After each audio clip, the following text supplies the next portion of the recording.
Monday's Supreme Court ruling in Harris versus Quinn made what could have been a crushing blow to labor unions into nothing more than a bruise. In a 5-4 decision, the court ruled home health care workers in Illinois cannot be forced to pay dues to public employee unions if they aren't members. Union supporters had feared the judges would strike down a decades-old legal precedent, stating that if the majority of workers decided to unionize, public employees can be required to pay union fees. But the judges sidestepped that issue by ruling that the home health aides bringing the suit were not full-fledged public employees. They're home health care workers. They're sort of independent contractors, sort of government employees. So the decision is really just limited to these home health care workers. Pam Harris, the lead plaintiff in the case, is one such person who receives Medicaid funding to take care of her mentally and physically disabled son in her home. An executive order signed by Illinois' governor in 2003 made home health care workers such as Harris state employees, which would require her to join the Service Employees International Union.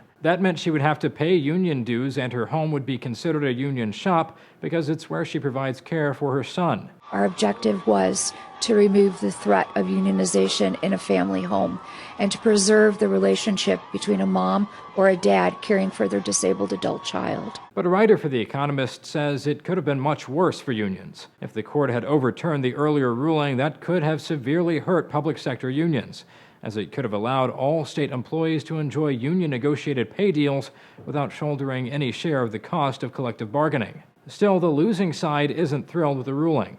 White House Press Secretary Josh Earnest told Politico this will make it significantly harder for these dedicated employees to get a fair shake in exchange for their hard work. And a writer for Slate says the ruling lays the groundwork for weaker public unions and declining patient care. But for now, the decision is relatively narrow in scope, though it leaves the door open for future decisions that might make more drastic changes. For Newsy, I'm Zach Toombs.